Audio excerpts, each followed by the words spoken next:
Hello everyone, this is Vasant, a nine-pointer at IIT Bombay from the Department of Civil Engineering. In this video, we are going to solve an interesting problem on fluid bending. So this is the problem over here.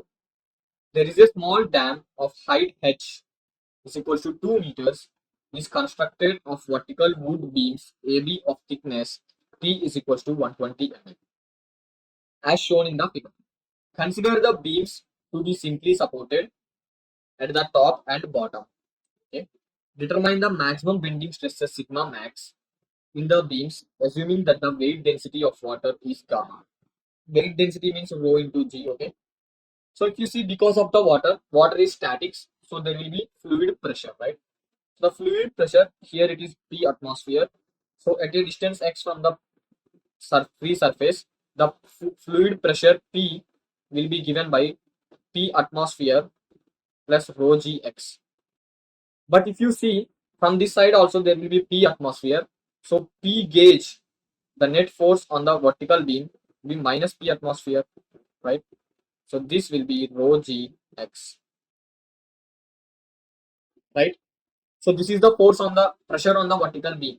So we can write this into Newton per meter per unit length, that as rho g b into x Newton per meter, because see, into area will give the force. So for area, we are taking this is a rectangular one, cuboidal. This is of B. Okay.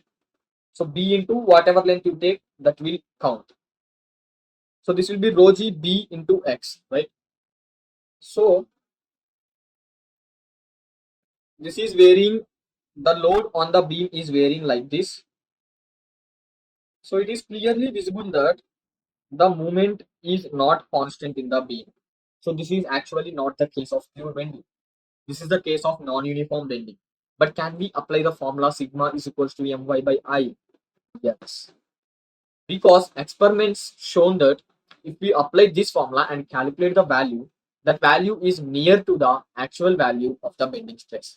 So for small elements, we can apply this formula sigma is equals to my by I. So we need to find out sigma max. So for sigma max in non-uniform bending, and in this case, if you see, the beam will bend like this, right? Because of the water, the beam will bend like this. So this will be the neutral axis, right? So the y will be this one and y will be this one, because this is doubly symmetric. The y you can calculate it from any side. So y will be constant and I will be constant. So for that we need to calculate moment maximum moment in the B. Okay. So for that we need to find out any one of the reaction. No need of two, that we will also see. So this is F2, this is F1, suppose this is F2. And they said that simply supported, so there will be no moment reactive force here. Okay. So see, what is the net force due to this one? So from fluid statics, we can say that the net force F will be is equals to rho g into H center of mass, centroid into A. So that will be is equals to rho g H by 2, and area is BH. So total force will be is equals to gamma B H square by 2. And that will act at center of pressure, right? The center of pressure will be the centroid of the this loading diagram. So that centroid will present at H by 3 from here. So we can assume that this total force is acting over here with total value gamma B H square by 2, right? So we can take moment over here, right? So if you take moment over here, we get F2 into H will be is equals to gamma B H square by 2 into H by 3. So we get F2 is equals to gamma B H square by 6. Okay. Now see, we need to find out M max, right? So we can write dm by dx is equals to 0 for M max. So that means shear force is 0. See, don't go and write moment function and do derivative and find M max. That is tedious, right? So just we need to find out V is equals to 0. So if you take a section over here at distance x where the shear force is 0, then we take like this. So here the force is F2, and here the loading diagram will be like this, right? So, and here the V is 0, so there will be only bending moment M. Whether it is positive, that don't bother about the direction of bending moment. Okay. So see, this is distance x. Then what will be the resultant force of this loading diagram? That will be again gamma b x square by 2. Instead of h, we need to substitute x. So because v is 0, so from horizontal equilibrium, F2 should be is equals to gamma b x square by 2. So F2 is gamma b h square by 6. So from this we get x is equals to h by root 3. So this distance is h by root 3, and where this net force gamma b x square by 2 will be there, that will be at center of pressure of this diagram. So that will be at x by 3 from here, right? So this will be at x by 3 from here. So this value is gamma b, x is h by root 3. So h square divided by 6, right? So this is also gamma b h square divided by 6. Okay. So the value of movement will be gamma b h square by 6 into x minus gamma b h square divided by 6 into x by 3. So that will be gamma b h square divided by, this will be 2x by 3, right? So 2x by 3 means that will be 9, 2x by 3. So that will be 9. Okay. So this will be gamma b h square into h divided by 9 root 3. So m max magnitude, m max ka magnitude is gamma b h cube divided by 9 root 3.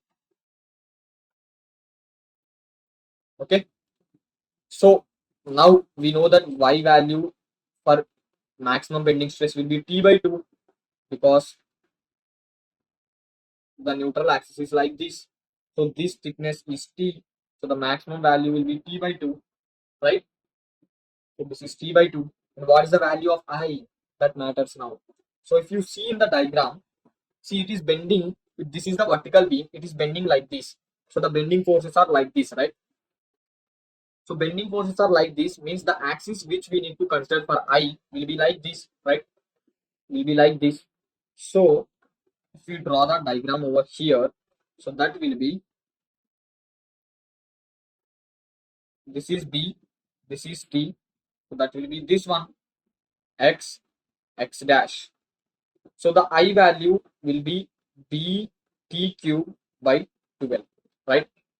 So sigma max will be is equals to M max Y max divided by I. I is same because it is prismatic. If I is also not same, if cross section area is changing, then we need to put over here I minimum, right? Here I minimum is I, okay? So M max का value क्या है?